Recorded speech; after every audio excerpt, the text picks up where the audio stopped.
ఓం శ్రీ గురుభ్యో నమః. శ్రీ శివమహాపురాణము 21వ భాగము. విభూతి ధారణ అనేది శివ పురాణాంతర్గతమైన విషయం.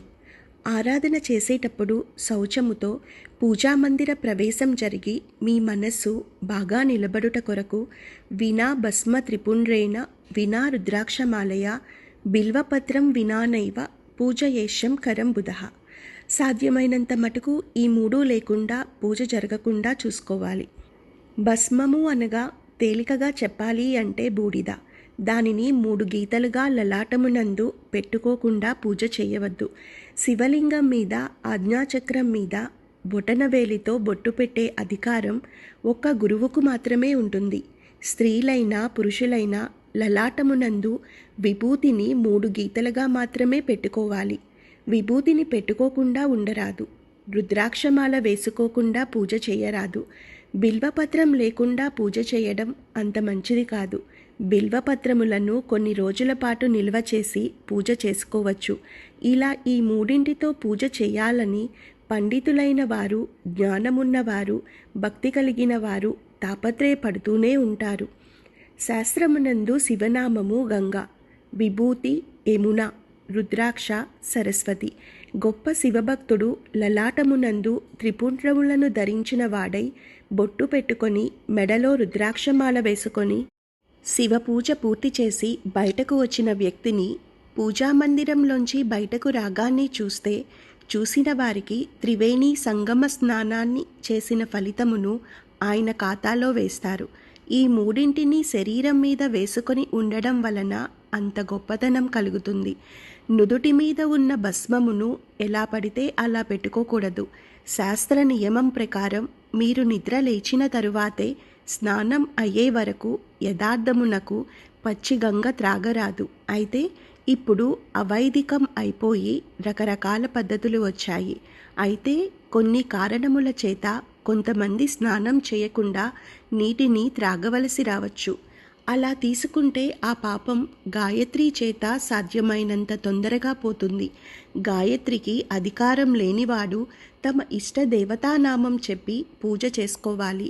విభూతి ధారణ చేసేవారు స్నానం చేయకుండా ఎక్కడికో అత్యవసరంగా వెళ్ళవలసి వచ్చిన సందర్భంలో వారు పొడి విభూతిని తీసుకొని లలాటమునందు ధరించవచ్చు. పొడి విభూతిని ధరించడం వెనుక ఒక రహస్యం ఉంది. స్నానం చేయనంత వరకు శరీరమునకు అశౌచం ఉంటుంది. అశౌచంతో ఉన్న శరీరం తొందరగా వ్యగ్రత కలిగిన ప్రాణుల చేత ఆవహింపబడుతుంది. అలా కాకుండా ఉండాలి అంటే రక్షణ హేతువు ఉండాలి. అందుకని విభూతి పెట్టుకోవాలి. చాలామందికి విభూతి పెట్టుకున్న వాళ్ళందరూ శైవులు అని ఒక దురభిప్రాయం ఉంటుంది. అది సరికాదు. విభూతి వేదప్రోక్తంగా చెప్పబడిన విషయం. ఎవరైనా భస్మధారణ చేయవచ్చు. స్త్రీలు పురుషులు ఎవరైనా అందరికీ భస్మధారణ చేసే అధికారం ఉంది. స్నానం చేయకుండా వెళుతున్నా పొడి విభూతిని పెట్టుకుని వెళ్ళవచ్చు. తడి విభూతిని పెట్టుకోకూడదు. స్నానం చేస్తే పూజ చేసుకునే ముందు విభూతిని పొడి చేసి ఎడమ చేతిలో వేసుకొని దానిలో 2-3 నీటి చుక్కలు వేసి ఎడమ చేతిలో వేసిన విభూతి మీద కుడి చేతిని మూత పెట్టాలి. అలా పెట్టి ఆ విభూతి చేత మీకు కలిగే గొప్ప మహత్యమును గురించి శబ్ద శక్తి చేత మీరు దానిని అనుసంధానం చేయాలి.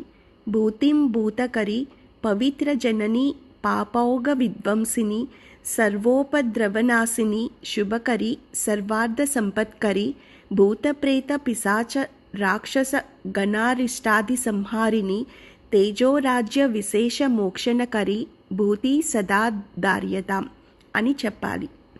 ఇది సమస్త పాపములను పోగొడుతుంది. ఇది మీ శరీరమునకు అలది ఉండగా భూత ప్రేత పిశాచ రాక్షస గణములు మీ ఇంట ప్రవేశించలేవు. తేజస్సును ప్రసాదిస్తుంది.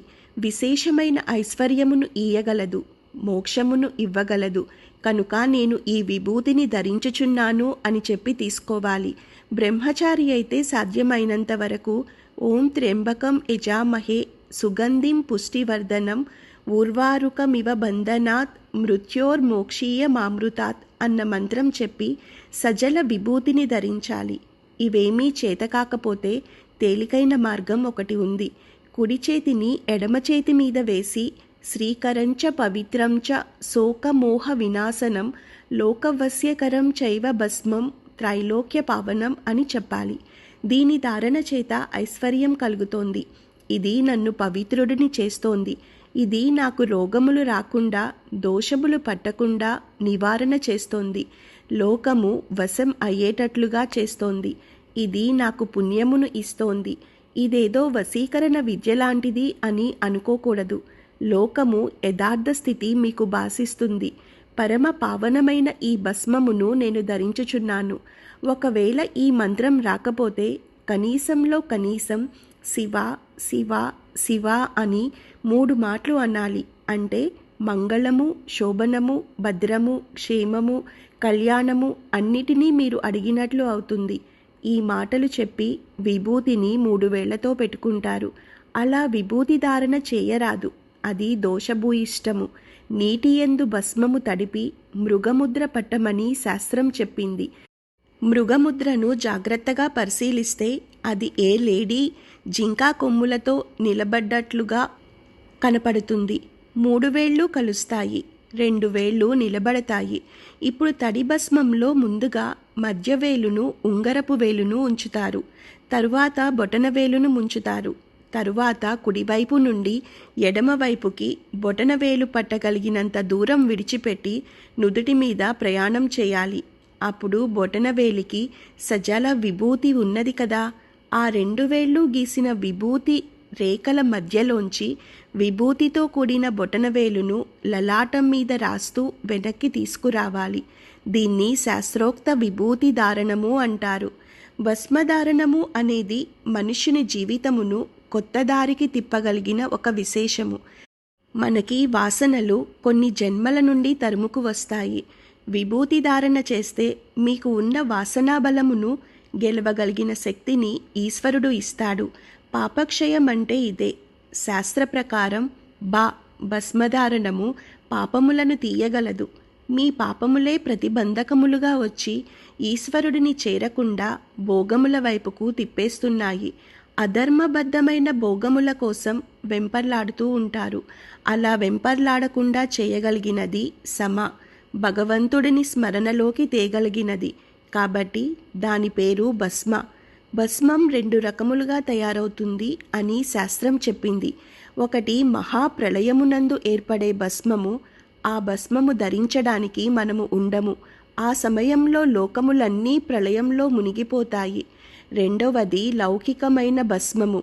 ఆవు పేడను పట్టి జాగ్రత్తగా కాల్చి దానిని విభూతిగా తయారు చేస్తే తేలిక అయిన భస్మం తయారు అవుతుంది. అది మనకు శ్రీశైల దేవస్థానం వారు పలకల పలకల ఉండలుగా చేసి అమ్ముతారు. ఆవు పేడను కాల్చినప్పుడు వచ్చిన భస్మం చాలా గొప్ప భస్మం. భస్మమును లలాటమునందే ఎందుకు ధరించాలి అంటే బ్రహ్మ నుదుటి మీద రాసిన రాత పోదు అని మనం నమ్ముతాము. కానీ ఆ రాతను పోగొట్టగల శక్తి భస్మానికి ఉన్నది. నుదుటి మీద పెట్టుకున్న భస్మ రేఖలను త్రిపుండ్రములు అని అంటారు. భస్మము పవిత్రమైనది. సమస్త దోషములు పోయినప్పుడు మాత్రమే ఏదైనా పవిత్రమవుతుంది. ఏదైనా వస్తువు అగ్నికి తగిలినట్లయితే అది శుద్ధమైపోతుంది. విభూతి అగ్ని సంపర్కము కలిగినది. దానిని ధరిస్తే మీ యందు జ్ఞానాగ్ని ప్రకాశిస్తుంది. శివలింగమునకు అభిషేకం ప్రారంభం చేసే ముందు పంచబ్రహ్మ మంత్రములతో పొడి విభూతిని శివలింగం మీద వేస్తారు.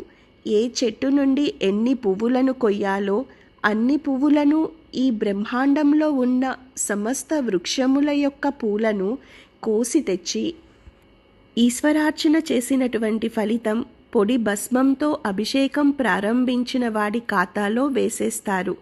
విభూతిని తడిపి ఆ విభూతితో శివలింగమునకు అభిషేకం చేస్తే తెల్లటి విభూతి ధార శివలింగం మీద నుండి క్రింద పడగానే ఈయన పాపములన్నీ హరిస్తాయి. శివలింగం మీద నుండి జారిన ఆ విభూతిని గాని పెట్టుకుంటే అపారమైన తేజస్సు ఉద్భవించి ఈశ్వరాభిముఖుడు అవుతాడు. స్కాంద పురాణం బ్రహ్మోత్తర ఖండంలో ఒక బ్రహ్మరాక్షసుడు విభూతి పెట్టుకున్న వ్యక్తిని వచ్చి పట్టుకున్నంత మాత్రం చేత ఆ రాక్షసునికి శాప విమోచనం అయిపోయింది. ఆయన భస్మం అలా పెట్టుకున్నాడు. అంత ఉపాసనా బలంతో పెట్టుకున్నాడు కాబట్టి భస్మము అంత గొప్పది. ఓం శివాయ నమః. సర్వే జనా సుఖినో భవంతు. లోకా సమస్తా సుఖినో భవంతు.